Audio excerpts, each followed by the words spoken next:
what's going on in your life? You look like you got your pump back on. First of all, we were just talking about the fact that you finally bought some dumbbells so you can Some return to the man beast. Bowflex adjustable dumbbells. Those go from 5 to 52.5 pounds with the mere click of a switch. What a great Wait, is this a new product. sponsor? Is this have you been Yes, sponsor? Bowflex 525 dumbbells. Get them while you can. No Get them while you vitamin can. E, no heavy metals in them. They're There you go. wonderful. And you had to buy it Uh, from a Chinese man for double the price you normally would have to pay. I had to go, well, almost double the price. We drove about 15 minutes away. He goes, I have them in my garage. Someone made an offer for 550, and I go, I'll give you 6 cash. I'll be there in 20 minutes. I didn't want to lose them. Yeah. Took my wife with me. What I for go, backup, just in case things got ugly. you never know. And it's a COVID purchase. So I go, is it cool if you wear a mask and gloves? Because my wife is high risk. Now, as you know, I am all for liberty. So I only wear a mask when my wife is around. Otherwise, I run around grocery stores coughing on people because that's my right as almost an American. Right. So we go there. He brings them out. They've been rubbed down with alcohol, and then I put them in the trunk, and then I spray them with disinfectant. And while I'm doing that, there's a lady watching, and she goes, "You look like a lady doing that." And I said, "Well, thank you very much. If I don't do it, my wife will." So then I came home, and I was so excited. Now I got these dumbbells. I'm going to train arms today. It's going to be great. I When you love the have, fact that you live in an area. Oh, sorry, go on, carry on, mate. yeah, it's just great. It's It's good to wonderful work out. It's have good to weight. feel. Well, it's also you. I mean, you used to professionally compete in bodybuilding Top competitions, right? top level amateur, national level amateur. Okay. So Yeah. not being able to do something that has been inherently a part of your genetic code for so many years. You know what I mean? Like this is who you are. You love working out. Yeah, That's a big but part it's of it. also, I feel like you also have to change after a while. Like I should be leaving weights behind and doing yoga or doing Brazilian jiu-jitsu or something because I'm not flexible anymore. My body hurts. My body feels heavy. Like I have that old bodybuilder type body Right. now Yeah. where Yeah. it's like everything cracks, everything hurts, and it's from years of just like, ugh, I've got bone spurs, I've got arthritis, I've got a torn bicep, Yeah. and it's all just stuff I work through, but I don't necessarily know if it's the best. And No. bodybuilding mentality is also a very selfish, competitive mentality. And I don't feel like as you get older, that's the best thing to have. So I don't know. I mean, I need to change, but it's also old habits die hard, you know? I wasn't expecting such a depth of answer. Actually, that's. I love that Corona clearly has got to you because you've started to go. I mean, what even am I as a bodybuilder anymore? What does that mean about who I am and who I need to be for the Yeah. future, for my career and my family and my child? That's. Yeah. But you're right. You're fucking right. Actually, like that. You know what? Although I will say, in terms of a very amateur way, down at the gym. I like there seems to be a nice camaraderie between guys who lift and if you're open to not assuming that every big bulky dude is a piece of shit and just going like, hey man, do you mind spotting me, or hey, could you show me how to do that or whatever, if you show an interest, those guys are pretty forthcoming in being like, yeah, of course buddy, yeah, let me show you, yeah, you could do this, you could do that. I always feel there's a good sense of community there, but I also know what you're talking about in terms of understanding that at different parts of your maturing as a human, you have to make different decisions about what you do with your body, you know, Yeah. because right now you need to be able to pick up a kid and put her on your shoulders and run around with her, and you don't want to be in another 10-15 years crippled in a chair and not able to pick up your grandkids because all your fingers and your hands are busted and all your arms Yeah. don't And lift anymore. also, I hope I don't have grandkids in 10 years because that'd mean my daughter had children when she was 12 and a half. I mean, it is So America. I would hope maybe in 25, 30 years. I don't even know if I'll be alive. That's one of the things about having a kid later in life. You don't You're know a if no mask wearing libertarian type and who likes going down to grocery stores and coughing on people. There's a pretty much a yeah, 50% chance right now that your child will have her own children at 12. Just so you that know. sounds awful. I don't really go to grocery stores and cough on people. I wear a mask in a grocery store. I don't wear a mask outside in Right. parks. I'll wear a mask if there's people around. I did a show the other day, did a stand-up show, and they I were saw like, that on the back of a flatbed of a truck. yeah, It was like a drive-in movie theater, but of stand-up comedy. Tell me about that. yeah. Well, they were like, bring gloves. So I got there, and Joe List was there, and John Fish, and Sarah Talamash, and my wife That's a came. great lineup. Yeah, and it was, and Jay Nog hosting, so that balanced it out. It went from great to okay, and then it was a wonderful time. It was great to do stand up again, and you'll see your brain does not work as quickly as it did Oh on no, I know. stage. I'm terrified of those first on stage shows again because it's even just. I don't know about you, but even if I have like a week or 2 weeks out of stand up, like some other project comes up, you're writing on something or you're doing some things, you go, oh god, I haven't even booked anything for myself, and I have those 2 dead weeks or 1 dead week. And when I go back first time on stage, there's a little part of me just going, "Am I going to fuck this up?" Because I don't know what I'm doing anymore. Like, is there a little part of me that's Yeah, I was nervous like the first time nerves where you're like, "Ugh, I don't even want to do that." And yeah, then you start thinking and you're like, what am I gonna, and I've been doing it long enough to know don't think, because right, right, that's right. the enemy of funny for me. So I was like, okay, just don't think, just go up. And I went up, and of course it goes well, but it's like you don't know what's coming next, and your brain's not making the same connection. And my act is I have no act. There's like lines in there that I do, but it's all spur of the moment. Absolutely. It's a lot of crowd work. It's very much like looking at people in the audience and drawing Yeah. out the funny from them, which is hard to do when they're behind a pane of glass and half of them are. How did they actually do the audio for that? Was it because you had a speaker and you had a microphone, but did they tune it into the radios as well? Yeah, they tuned into the radio, and I guess the first comic, they were like honk instead of laughing, so they were honking, but then the cops showed up and they're like, "Hey, you got to stop honking. This is a problem." So then Jay Nog was like, "Just flicker your lights," and I was like, "I don't need that." So when you're being funny, you could see the people dying laughing. You're Yeah, just getting blind. high Ah! beam. You can see them dying laughing, and most of them had their windows open, How so you well could did the show hear go, baby? laughter. Well, I no longer have retinas, so Yeah. I think you I'm know like how good it I'm was. like a deer that's getting hit on an interstate highway. But it was good. It was good to do it, but I realized this, I didn't miss it, throughout it. I wasn't jonesing for it. And that's a wake-up call too. Wait for stand up for stand up Yeah. itself, right? Okay, And I talked to Jeff Ross like maybe 6 weeks in, right. and I go, I'm gonna do this till I retire. I'm sure you're the same way. And he goes, I don't know. He goes, it doesn't own me anymore. He's like, I took 6 months off after bumping mics, and I was like, I'm okay without it.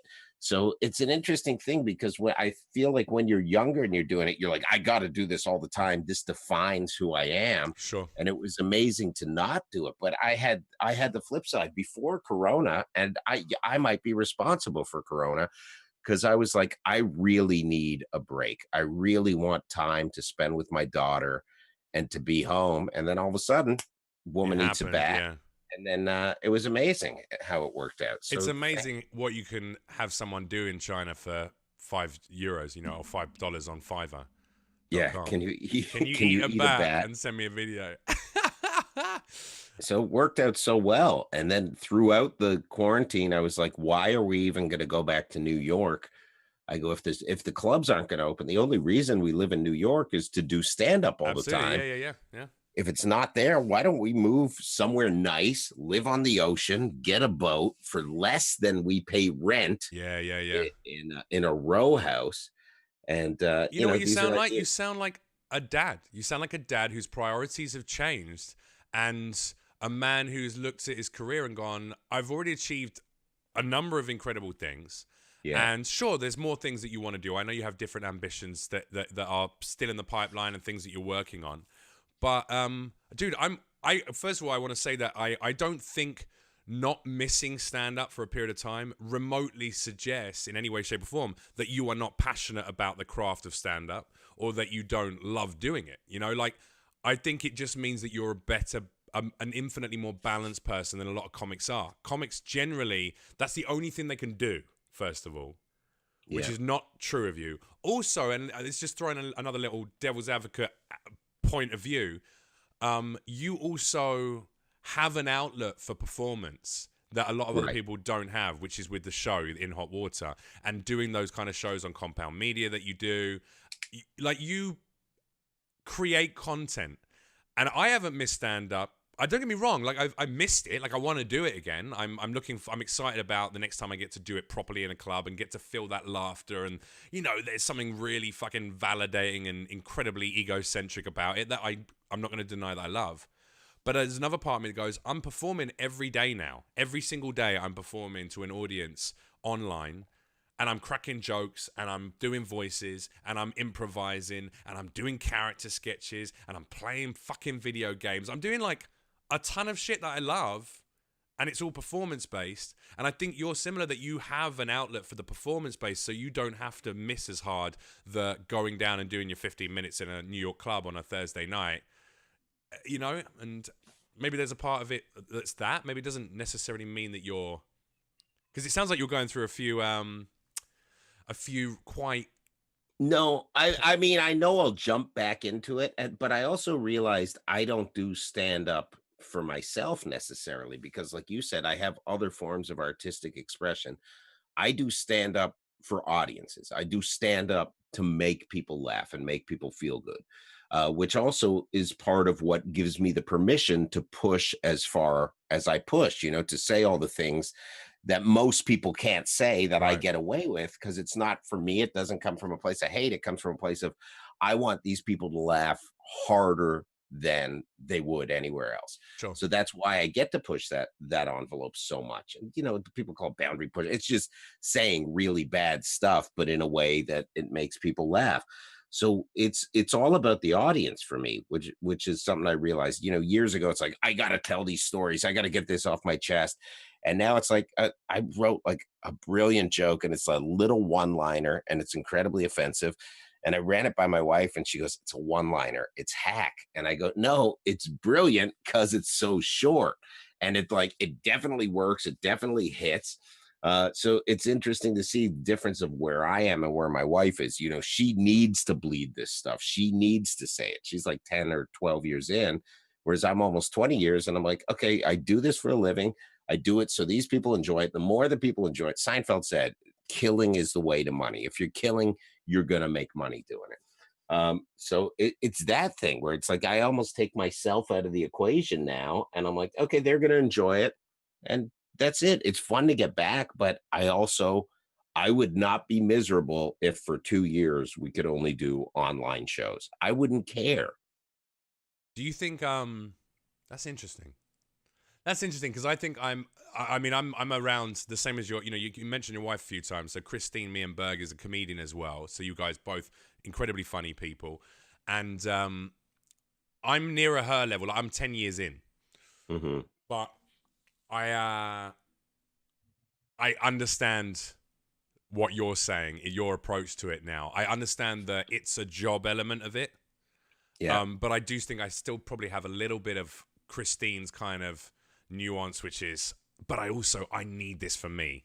But I Yeah. also understand. I mean, I don't think there's anything wrong with approaching art as, a way to pay your child, keep your child in nappies and put food on the table. I don't think there's anything wrong with that. I think that's something that will happen to me when I become a parent. Yeah. I did that previously when I raised someone else's child. I definitely felt more of an element of, I have to go and work and be funny and get booked and make sure I keep on top of my bookings, because I want to make sure I'm bringing enough money to provide. But yeah, does it sadden you to feel like you've lost a bit of the personal joy of the practice of doing comedy, or do you find No, I that mean, joy? I Do you find that still joy love it. elsewhere?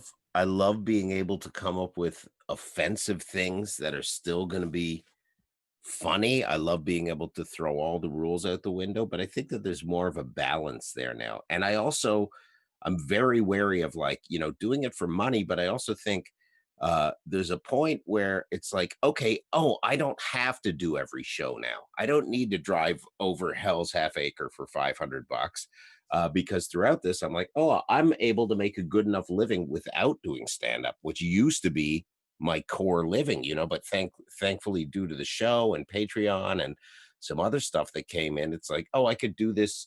I could be a working class guy without being a working class stand up. So it's interesting.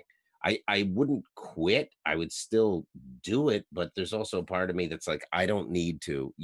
What I'm taking from this shutdown is I don't need to run every night and do it. And I hope that now I can work at a high enough level that it'll make me not suck, that if I'm out 4 or 5 nights a week instead of 6 or 7, I'm still going to be able to maintain, being on top of my game. And that's what my hope is. I think if I work smarter instead of harder, that'll work. Absolutely. It's interesting having that turning down a gig thing, because that's quite a nice little. I'm not sure anyone who doesn't necessarily work in the creative arts as their main source of paying rent might not understand it, but there is something very poignant about that first moment. And I remember that when you first turn down a paid gig, because you go, sure, it pays $200 or whatever, or like, back in England, 250 quid, but I'm gonna have to drive for 3 hours to get there, or like 2 hours to get there and 2 hours back. That's 4 hours of driving. And do I really want to? And like, it's for a fucking venue that has a string of venues, and there's going to be loads of bachelorette parties and bachelor parties there, and like, I'm gonna have fun, but also I'm not going to really get to develop, and like, I'm basically just going to pick up fucking $250 or whatever, Yeah. 250, and I can't be fucking bothered. I'd much rather stay home tonight, do a little writing, watch an episode of something, cook myself a lovely dinner, and just sit down. Like, that Yeah. actually is worth more to me right now. And I remember the first time giving up a paid gig, and questioning whether that meant that I no longer wanted to do that for a living anymore. But There comes a point, I think, when your integrity and your sense of happiness overrides identifying as your job, to be like, I'm a comic. But it's, on the flip side, it's like, I talked to Paul Virzi the other night, very funny comic. And I guess he was on Instagram Live, and he's like, these people did this drive-in show. Why would anyone do that? That's not stand-up. So I Instagram lived him, and we had this chat, and I told him all about. And I go, as a comic that wants to get better, this, you need to do shitty gigs. You need to, I go, sure. I've done stand-up comedy in Rikers Maximum Security Penitentiary. Now I've done Well, stand-up. you were in there for a 6-month stint. That was, No, had nothing to do with that. I was You weren't there by choice, Aaron. Do you know what I mean? no, You were like, no, I would not want to be inside of Rikers, especially now that they let everybody out right away. well, the irony of you ending up in a maximum security prison of any sort is that the identifiable group that would probably want to hire you would be the neo-Nazis, and yet you are a Jewish man. So I'd have to keep that real quiet. If they found out your surname, you'd be in trouble. But What you if look I like you just could said, make a Bag, great Bag. My Bag. last name is Bag. Bag. Yeah, exactly. But it's like, so I was like, yeah, you got to do these shitty shit. And he opens for Bill Burr at Madison Square Garden. So then, he went from being like, yeah, these gigs are shit, it's not stand up. And I go, yeah, so it's still developmental. He goes, you know what I would say if I lived in Queens and it was in Queens, I would probably show. I go, so you're saying you would do it? And he goes, yeah, I would do it. I go, thank you. There you go. So it's Yeah. amazing to see, and I love Virzi, but it's amazing to see people that have opinions on what they think stand up is, and then be like, yeah, I would do it, because, they haven't been on stage for 10 weeks either. So Yeah. it's a good thing. And my justification was New York City got hit really hard. These people, those 42 cars that were there, were dying to see live comedy, dying to. So, that's me taking myself out of the equation. It's not about me getting $100 for 10 minutes. It's about these people are going to enjoy it for at least the 10 minutes that I'm up there and hear shit that they haven't been able to hear. Dare I say it? Maybe becoming a father has softened you somewhat to the level where you're becoming more altruistic in your approach to the why you do comedy. Like, maybe it's not just a case of going, yeah, I now just view it as a job and a way to make money, and if that's no longer an option to me, why am I going to live in New York City when I can go and live on a beach and a 4-bedroom house for the same price I'm paying for a 2-bed or 3-bed in blah blah blah blah blah. But yeah, maybe there's another part to it, which is you do it to give to people who need it. Do you know what I mean? Like, and it's I quite like that. That's Jesus Christ. Maybe you're becoming You're becoming charitable with your comedy, Aaron. Sure, I've always been charitable for the last year. Really? Yeah, but I In do a what whole way? bunch In of what way? charities. Oh, I don't Uh, mean doing things specifically for a charity stream. I don't mean uh, that. I mean your day to day going in, the reason you're doing it. A lot of people do it because they like, I know there is definitely a percentage of why I do stand up, which is solely to fuel my own needs to be validated by a group of strangers through laughter. I know that's what yeah, it is. And that's, of course, you can trickle down the history and go, well, that's probably due to desperation for love and appreciation from people in an immediate manner because you didn't necessarily feel like I got it when I was a kid from the right people and blah blah blah blah blah. But I would like to think there's, as you mature and as you grow a little bit more experience in the world of any kind of art, you understand more of why your audience, it resonates with your audience. You understand what it does for them, how it heals them, which God fucking forbid, like I hope we come out of this thing, pretty soon. I think there's going to be potentially another spike because everyone's rushing back out and straight back into the world. So we'll see what happens there in terms of deaths. But the one thing that people, like you say, and same as those 46 cars pulling up to see some stand-up comedy in a drive-through format, which is weird as fuck, there are going to be so many people who are desperate to laugh at the end of whatever million deaths or million and a half deaths there have been, due to COVID-19. It's going to be people yeah. who There's just been 101,000 in in the America, United States. yeah, I think it's Yeah. a million worldwide or something. And I would think that you would assume that now that America is back to rioting and protest and a cop-related killing, that we've come out of this because the sense of normalcy, as ugly as it is, has returned to America. And I think that you will look at states like Florida, which prior to this would have been called, the dumbest state in the union, and see the way that they handled it. And that's the state you're going to be looking at because they loosened all of their restrictions really early. It's been a week and a half or 2 weeks, and you're not hearing about numbers going through the roof. And Florida was the place where you thought it was going to be a veritable deathbed because it was old people galore. And the numbers Well, the didn't old the old, justify the old that. people weren't the ones running out down to the beaches, though, were they? It was No, like, but those are the people that should be dying when their kids are running out to the beaches and their grandkids are I running see out what to you're the saying. beach People going over and coming visiting. home. Maybe just Uh, everyone in Florida is a shitty kid and they never visit their elderly relatives. Could be that. that, that's quite a possibility. But to watch what happens in Florida, I think is going to be important. But New York is a different. New York is not America, and people forget that all the Mm. time. New York is not typical America. Yeah, Same as Los nor is Los Angeles, Angeles. Yeah, I'm aware right? of that. They're definitely bubbles.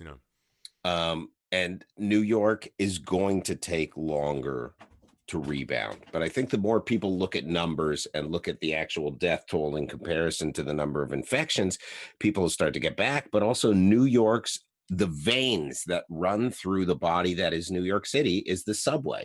Right. And that you remember, it's people this close to your fucking face. Oh yeah, And I yeah. don't think anyone is mentally in that type of position to get that. I'll walk the dog. I wear no mask. I smoke a cigar. I've got a neighbor down the street, and he used to wear a mask, and then he saw me wearing no mask, so he's like, I'll walk my dog with no mask, Yeah, and yeah, we yeah. talk, 4 or 5 feet away Oh, from you each guys other. walk around the whole neighborhood touching all the door handles, Yeah. just give him one of those. Yeah, Licking no, I feel the it. Amazon packages.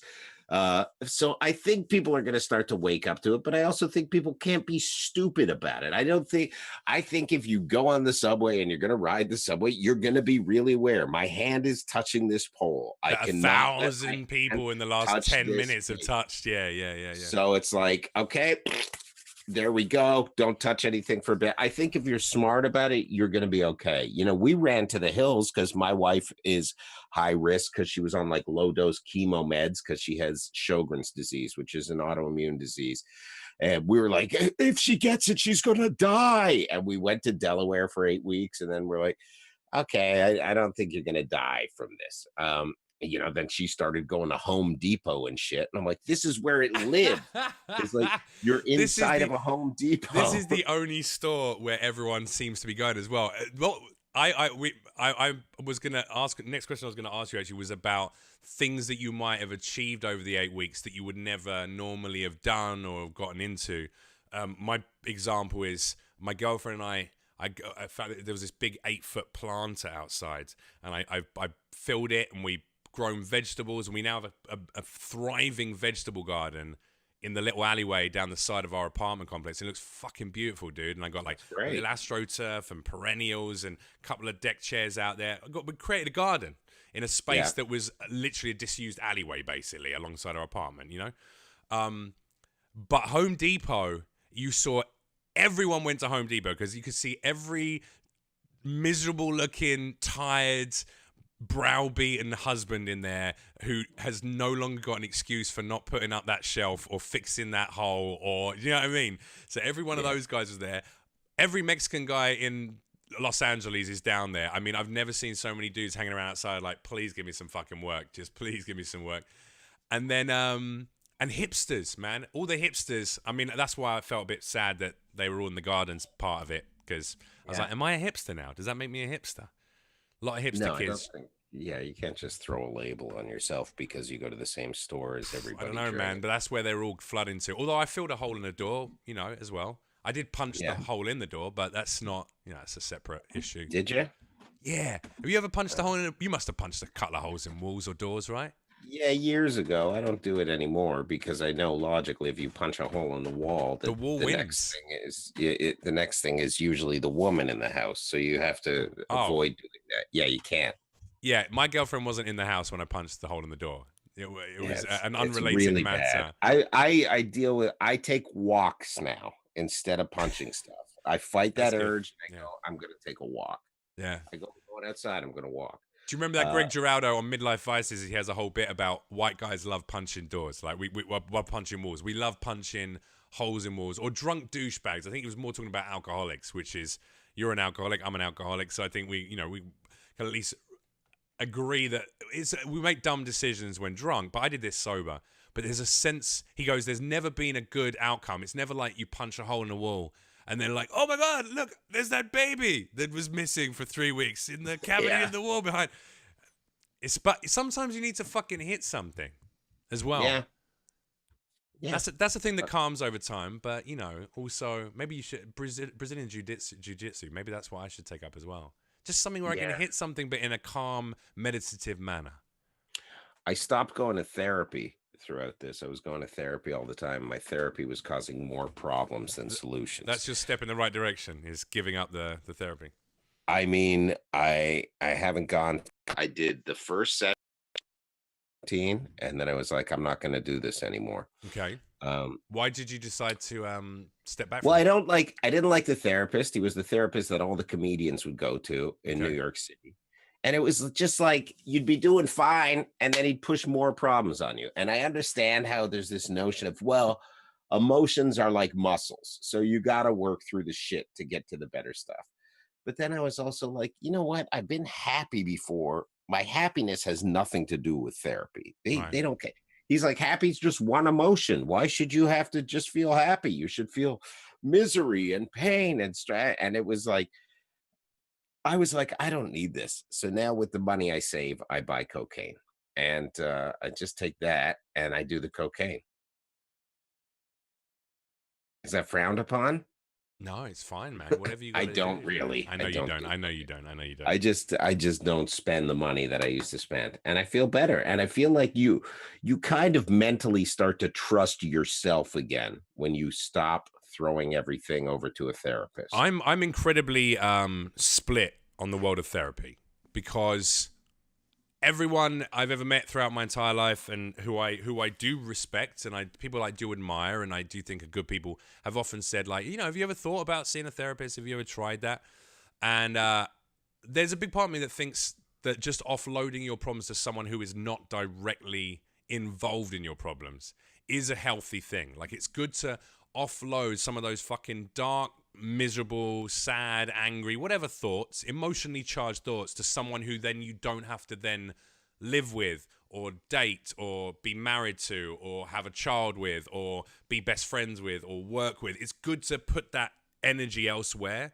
And that in itself is a healthy thing, a healthy outlet. But, you know, we were talking about this just before we start recording. You know, I was trying to help a friend today who was going through a bit of an issue. And 3 years ago, I wanted to kill myself and tried. And I've been clinically depressed since a very young age. And yet I'm now in the most healthy mental state I've ever been in. And I don't feel any of that, any suicidal thoughts. I don't feel 99% of my depression has evaporated. Well, not evaporated. It has been calmed, quelled, and controlled by self-applied therapy. And I really believe that if you can do enough reading, research, and work on yourself, a lot of what a therapist can do for you, you can do for yourself. You know? Yeah. And I also think if you have a bad therapist or a therapist that's not good for you, it's going to make it a nightmare. Absolutely. Every Tuesday, I would go to therapy. Every Tuesday night, I would come home, my wife and I would go at it because of therapy. Now, you would discuss things with your therapist that then he would sort of suggest, well, maybe she needs to try and support you better in this way. And then you come home and relay that, and then she go, hey, it's not my fucking fault. Yeah. There you go. Yeah. Sometimes part of being a man is just keeping your fucking mouth shut. Never have truer words been spoken, dude. You just go, I'm feeling this. I mean, Berzi, sometimes you just take it, you push it down, and then you figure out another way to deal with it later. You don't always have to speak your mind immediately in a relationship. Well, I'm still learning that lesson a little bit. I'll be honest. Not the best thing to do all the time. No. And sometimes your wife doesn't give a shit what you think. Yeah. Go, well, or she doesn't actually want to know what your response to a situation is. She just wants you to support her response. She needs you to support where she's at emotionally and really not, you know, involve your own feelings. Because as much as there's you know, look, out of the two of us, I would say me especially, I'm a little bit of a progressive mindset. And I'm not saying you don't have progressive ideas. I'm just saying. I do have progressive ideas. Yeah. I'm just saying, look, you're definitely a bit more of you know, the liberty, free speech, let me just fucking, come on, a man's got to be a man kind of thing attitude. Yeah. Where I'm a little bit more of the flouncy, like, yeah, man, but we should talk about our feelings. Yeah, let's really do that. Mm-hmm. Despite that, I also know that I believe that there are inherent gender differences that are due to tens of thousands of years of fucking genetic coding that literally just makes us. We're different. We're different creatures. We can't be treated the same in every situation. We can't be understood the same in every situation. And we will not respond the same in every situation, whether you're a man or a woman. Like, it's not going to happen. And it's okay. That's okay. And I think maturity is understanding the places, especially when in a relationship, maturity in a relationship is understanding the places where it's okay to be archetypally a man or archetypally a woman and understand that, hey, I need to just pretend like I'm not hurting right now because I'm a man and be supportive for her because that's what she needs. And if I don't do that, it's going to turn into an argument or it's going to cause some issue. And, you know, as independent and successful and talented as my girlfriend is, sometimes she wants to just know that I'm going to be a big, strong man and be there to look after her. Do you know what I mean? In some simple ways. Yeah, it's definitely those qualities are important. The two things. Equal pay is a very important thing because women and men are doing the same job. But then why is it I can go to the grocery store, get everything done in 20 minutes and be home? But yesterday my wife goes and it takes 2 hours. And then I was like, oh, maybe equal pay is not such a good idea because she's really slow at getting groceries. So if this would roll over into other aspects, and that she goes, you know, we're very careful with where we go because of Corona, but then she goes and takes a shit in the Stop and Shop bathroom. And I go, what's taking so long? She goes, I had to shit.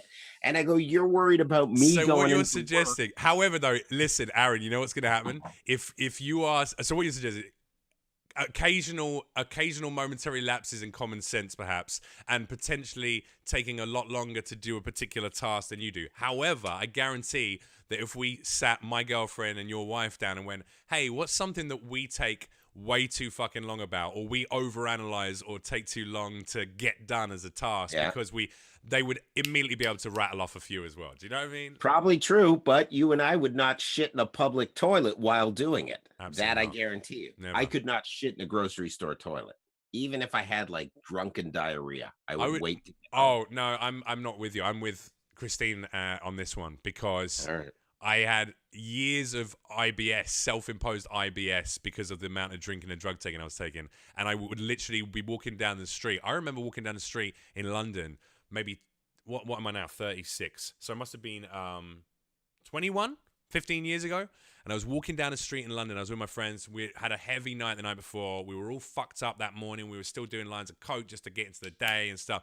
And I remember walking down the street and going like, I'm going to shit my pants. Like right now. From literally just like, hey, where are we going? What pub are we going to? Where are we going to go and party? To like, oh, I'm going to shit myself. And I ran into the nearest grocery store and the little Indian guy was like, hello, how can I help you? And I was like, brother, I need to, please, can I borrow your toilet? He went, oh, we have no toilet here. I was like, where do you shit? Where do you take a shit? Because you definitely don't do it behind the counter. He's like, If not. he's Indian, it was probably on a beach. Did he give you directions to the beach?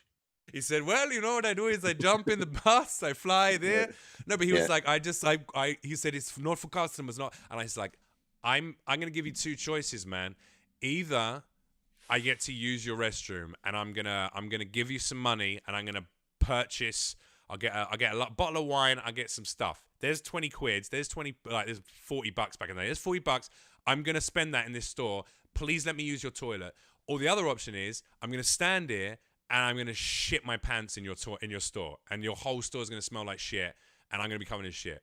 And he was like, "Oh bloody hell, fucking bastard! You're going to fucking toilet." It wasn't happening. Nice. And I had a good old shit in there. And you know what? I flushed it, and a little bit of the shit came back up, and I left it.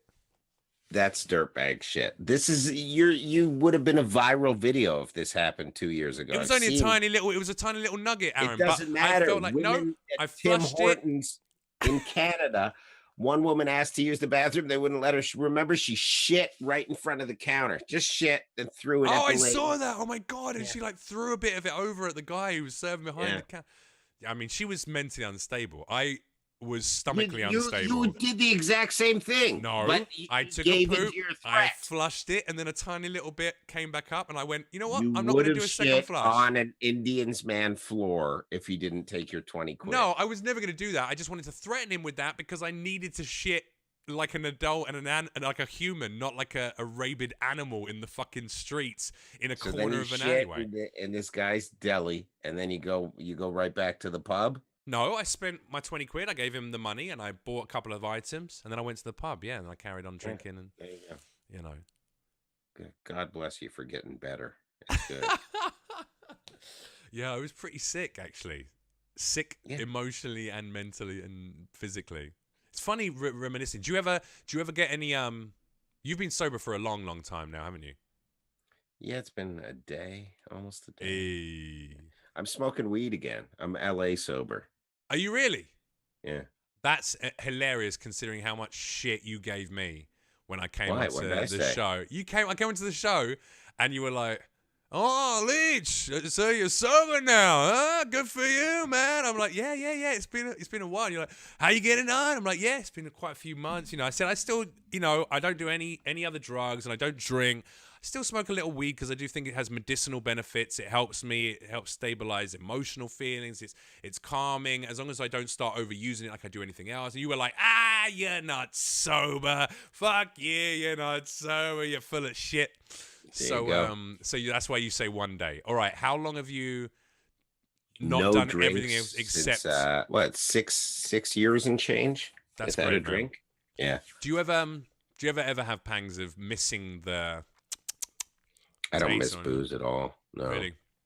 Weed is nice. I like it, but then like when it's time, I'll smoke 3 puffs a night, and when it gets time, I start to get edgy. When it's like around 7 or 8 at night, I'm like, I can't wait.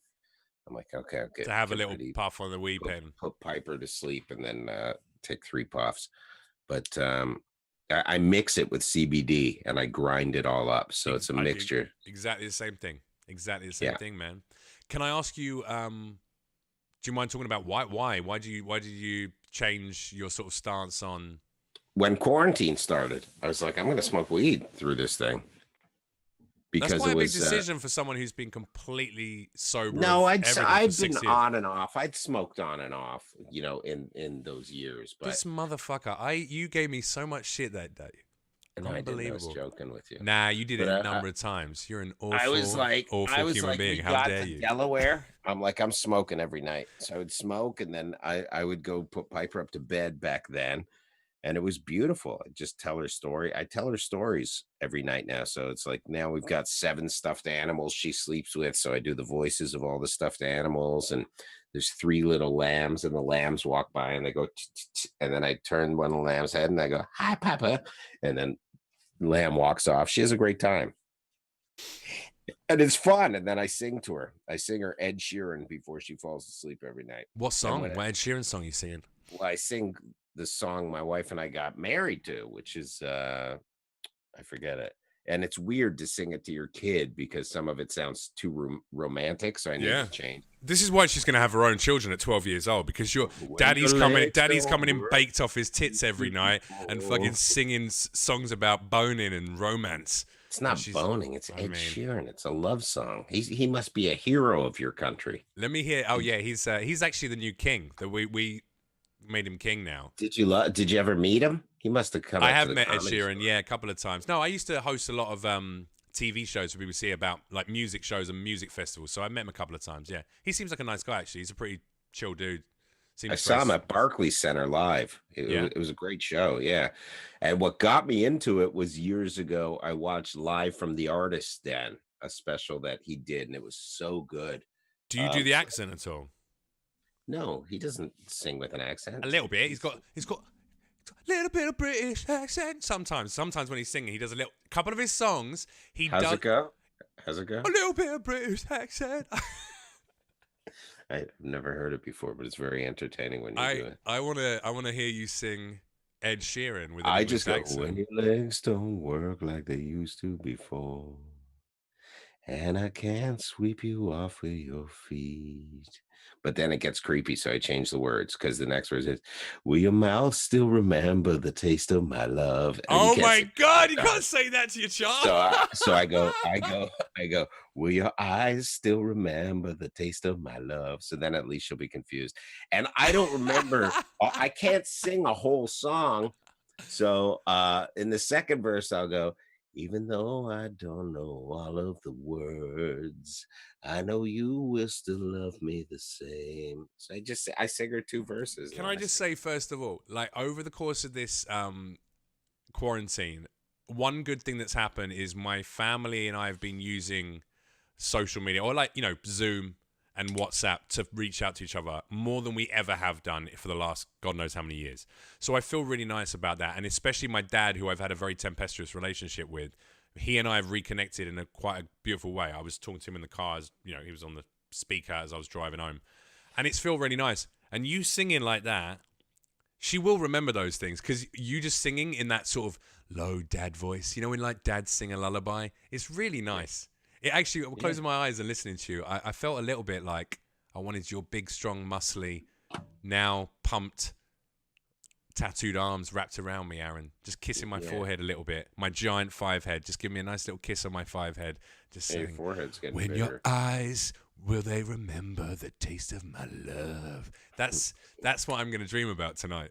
That's great. That's been the best thing, is that I started putting her to sleep. I never used to do that. Christine used to do it all the time. And then quarantine, I used to do it. I got to start doing it. And now it's down to a science. I tell the stories, then the lamb tells a story, then I have to tell a story. She goes, Dad, tell a story. So I have to tell it about myself. What stories? Do you have go-to books? Because I bought a couple of books. No, Have you read any of stories. those? Oh, you make them up. You improvise. Yeah. I go, once upon a time, there was a man named Berg, and he had a beautiful daughter named Piper. And one day he took her out in the backyard to do her balancing, and she was so good at balancing now. She could balance all on her own, even on the high up ledge, and she wanted to do it on her own. And then she went outside and played with her water table, and then she jumped through the sprinklers. All love, the end. Ah. and then I Bit sing short, to a little her. bit short in it. That's not even really Some of them are short. If I'm high, then barely a story. Barely they a get story. longer. There you go. If you have a puff before you put it to bed, Yeah, you've had then it. they get longer, and I get real into them. But yeah, sometimes I try to make them not mechanical. I try to make them organic and not generic, and just really deliver. But stories aren't my thing anymore. I do one-liners. So What's your she knows. what's the best quality that being a father has brought out in you? What change have you registered in yourself now that you're a dad? I'm anti-rape. I don't think rape is a good thing. I just picture I want to raise Oh my a daughter God. so she's never in situation. If my daughter ever sneaks out of the house, I will drive with a weapon to find where she is. All that type of stuff. Oh, dude, yeah, but I feel that. I feel that. That's something that happens. You know what? I don't know if you got this. When I was raising my ex's little girl for 4.5 years, I would something that I never thought would happen. I never could have imagined. I started to preemptively question whether every single adult, male especially, but every single adult she came into contact with, whether or not they were a pedophile. It was a weird thing that I started to, if one of your family friends is just Hmm. like, and maybe they've got kids, so they're good with kids and they know about it, and I don't register that. I just see like a dad being like, hey, and having her on his knee and being like, oh, tell me about that. This is a very pretty dress, and I'm sitting there and I'm going, oh, this is really nice, but in the back of my head I'm going, I'm gonna see how Yeah. long he lets her sit on his knee for. Like, I wonder. Yeah, I was I'm walking gonna watch down the this happen. street with her the other day, and she's in her wagon, and I'm pulling her, and this old man walks. He's like, "Oh, she's so cute," and I was like, "Who the fuck are you looking at? Fuck, man. The fuck, keep it to your fucking self. I don't need to hear you Did talking you about did my you daughter. did You you say sick." that to him? No, but I gave him that look, like, what are you fucking doing? I don't need Don't to know comment on how my hot you think my child is, you fucking creep. fucking sicko. But in his head, he was just reminiscing his own little daughter when she was a baby, and he was just going, It's "She's so possible, cute." but I don't Yeah, need to hear it. Keep your fucking thoughts to yourself. All kids are cute, you sicko. Piece of yeah. shit. It's funny, isn't it? It's like just like projecting our animalistic fears onto people around us. That's really what it is. It's just going like, Yeah. well, I know I need to protect this little creature, and now I just assume everything is a threat to her. You know? Yeah. And my wife and I watch Below Deck together now. Have you ever seen it? Which one? Below Deck. It's about What is it? A movie? these yachties. It's a reality show on Bravo. These people work on these high-end yachts where people pay like 100 grand a week to go on.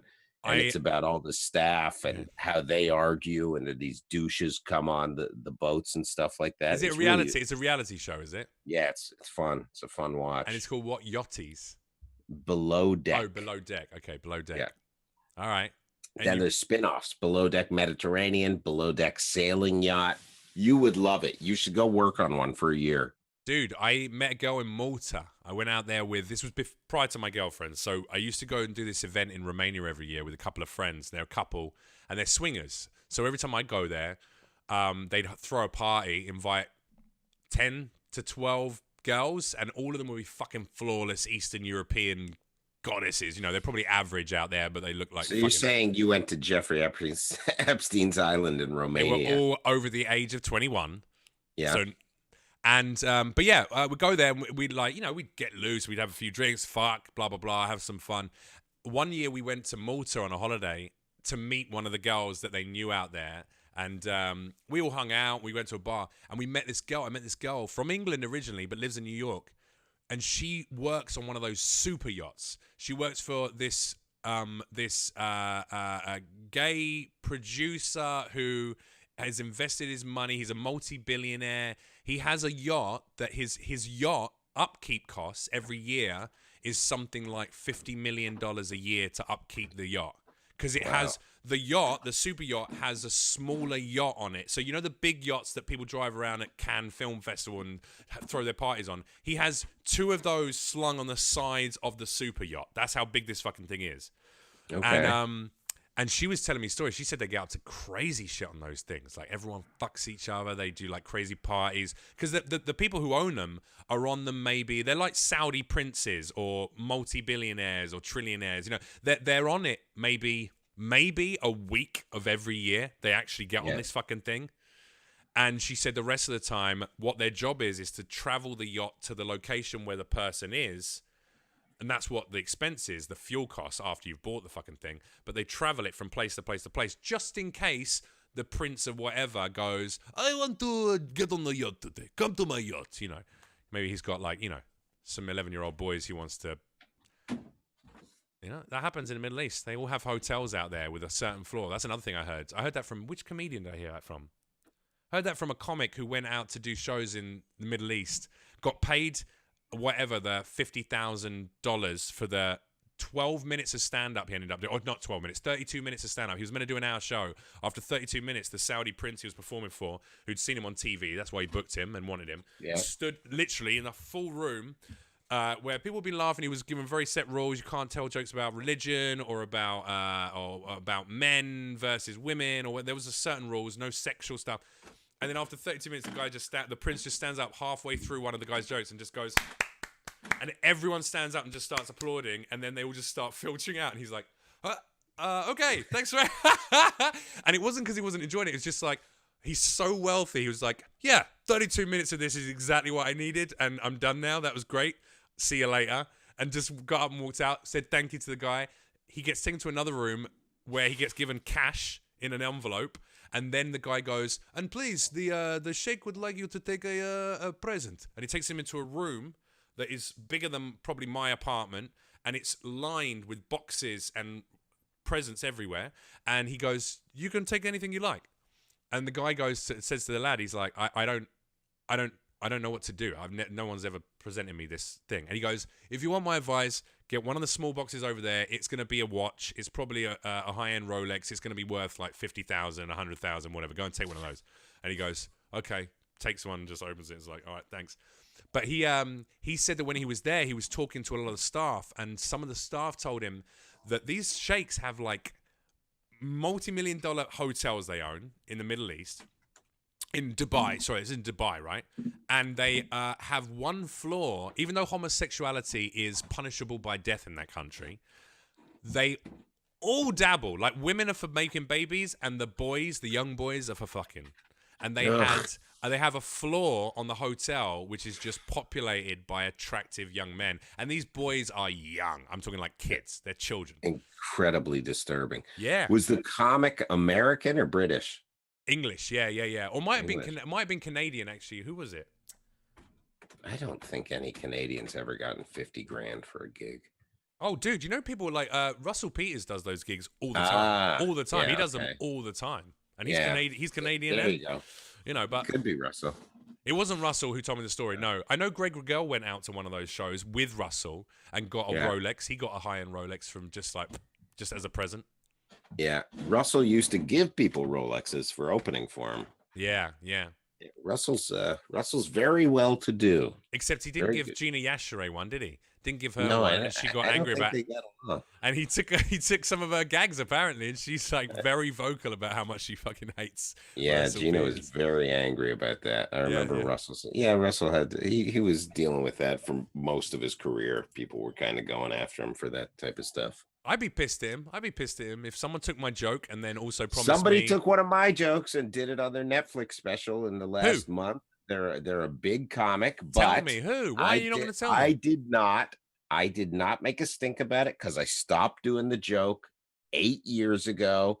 And everyone's like, it could have been parallel thinking. I've only worked with him once. I don't know if it was a jack or if it was just, the guy just did the joke. But do you think maybe the guy 8 years ago when he performed with you heard it? No, he didn't perform with me 8 years ago. He did not see me do the joke live, but I did the joke on TV 10 years ago. Oh, well then you should absolutely call him out. What's the point? I don't do the joke anymore. What's the point? Because why am I going to upset Chris D'Elia, who should be a happy guy? Is that who it was, Chris D'Elia? It was Chris D'Elia, yeah. And the day his special dropped, 3 minutes in, someone goes, hey, he's doing your joke.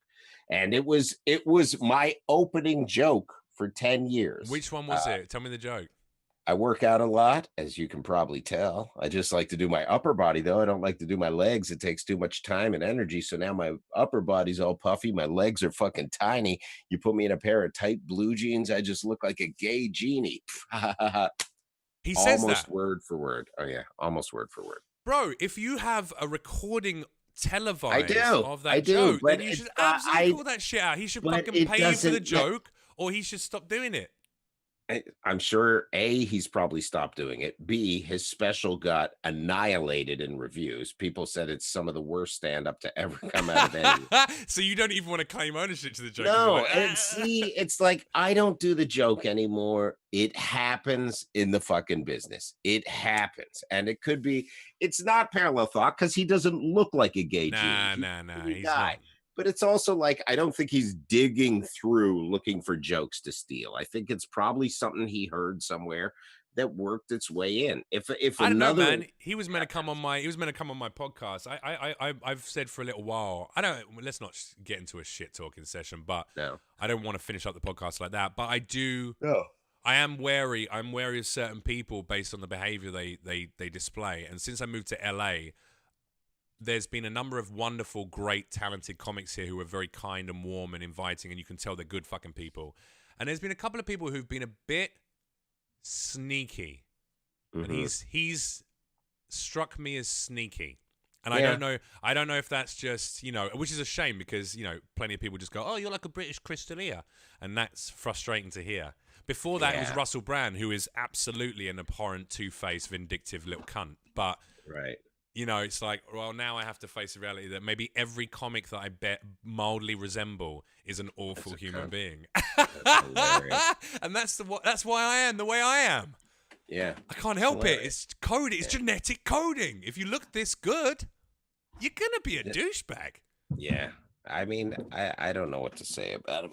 I don't know him that well. I've only worked with him once, and that's it. But I have so many better jokes now, and I don't time. Schumer had the thing where she was, Yeah, but she doing had Attell's about jokes, 7 or 8 jokes that were lifted Yeah. from other people, from Attell and Patrice and various other comedians. It happens. It's not the end of the world. If you're prolific and you're writing enough. If there was something I was doing, if it was a joke that I was really proud of that I had in my repertoire right now, I would absolutely go head to head and call him out.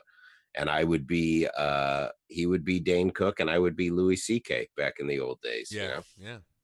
So Except it's without amazing to be whipping your penis out in floating front of under everyone. that level of fame, where people are like, who is this guy? Because, within comedy circles, we all know each other, but other people would be like, who's this guy claiming that crystal is? Yeah. And So you'd it'd be a immediately fun have experience. 100,000 of his, 11-year-old fans jumping on your socials going, fuck you, Aaron Berg, this is his joke, you don't even know, shut up, you have. It's just not worth the hassle, is it, and the headache? That's a It shame, might be though. fun. Because I If think I had a weekend. I had a thing recently with Patton Oswalt where I did a video at the very beginning of quarantine, and it was I came out on a rooftop. It wasn't I don't think the most unique idea or concept that's ever been had in comedy, and I'm certain that other people had the same idea around the same time. But I just did like a thing where I went on a rooftop in New York City and I started doing stand-up. So it starts out, the shot is focused on me doing some jokes about quarantine, and then it pans around to all the rooftops and no one's there. And then it just pans around and there's just my buddy sitting on the floor on this rooftop watching me, and he heckles me. And I'm like, it's not a fucking double act, do you know what I mean? And then I just carry on going. So the idea that the one audience member I've got, I can't even entertain properly. It's just a joke. Yeah. And it was based off the fact that all these Italian videos were coming out of people singing together on rooftops and blah, blah, blah. And I wanted to make a comical, here's the other side of what that could really be like, for comedy.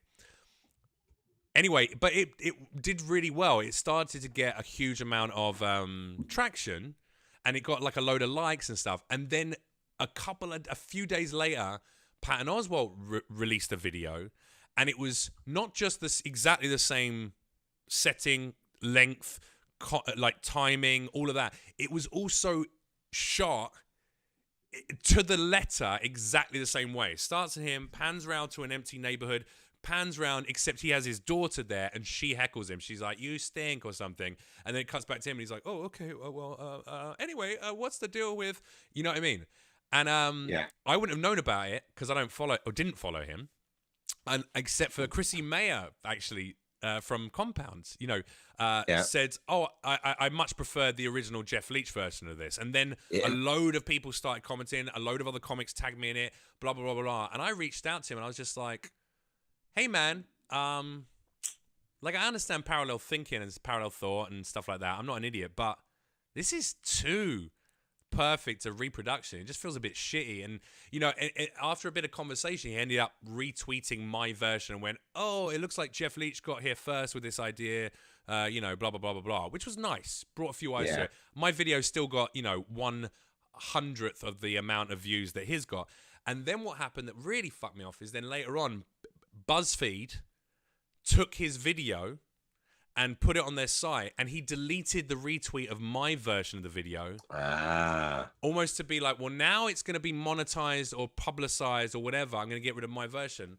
And I had to call him out publicly and go, "Why did you delete my version of this retweet? Why did you delete your retweet of my video now that you've sold that content to BuzzFeed?" Yeah. That's fucked up, and now you're literally taking my shit and just passing it off as your own because you don't want any kickback from that, blah blah. And he was like, "Oh, sorry man, it was a mistake, I didn't even realize I'd unretweeted, blah blah blah blah blah." So he tweeted again. But I mean, you like, I think it's important to call out when people pilfer other people's shit, because especially if you're Chris D'Elia is not an unfunny guy. He has a couple of bits of material that are fucking hilarious. I didn't enjoy his last show myself personally, but I did laugh incredibly hard at his whole bit about drunk girls ordering at drive-thrus and blah blah blah. I think it's a really funny act out. It's a really funny bit. So he's clearly got talent and he's successful, so he must be good at what he does, even if it's not necessarily subjectively for everyone. Right. And you have a fucking responsibility to not take other people's shit, man, or to check what your writers are doing as well. That's why Schumer's excuses meant nothing to me. Yeah. Write your own material then, if your writers are stealing from other people, you fucking lazy person. You got it. All right, there you go. I'm glad that I did the rant, so you didn't have to. Good. Thanks for doing the rant. I'm sorry, man. Anyway, I'm sorry that happened to you. You should get some sort of payment out of that. It doesn't really bother me. I just like being able to mention it. That's all right. Where I'm at. Tell me how people can be made to be joyful and laugh at the wonderful thing that is Aaron Berg on stage and on screen through Zoom or Compound Media. How can they do that? Well, I'll be live at Stand Up New York on Sunday. If you live in New York, comedy is returning to a comedy club. Oh, Stand wow. Up New York. Social distance show? Are they going to sit people? Social distance outside, 5:30 p.m. on Sunday. Myself, Mark Norman, some other really good comics will be outside? On the show. How are they doing it outside? We'll see. They may shut the street down. I don't know what they're doing. But and my new album, American Etiquette, is available wherever you get albums. Amazon, iTunes, Google Play. My documentary, 25 Sets. You can get it wherever you get documentaries, not Netflix. I don't deal with them. Let me give it a bit more about that.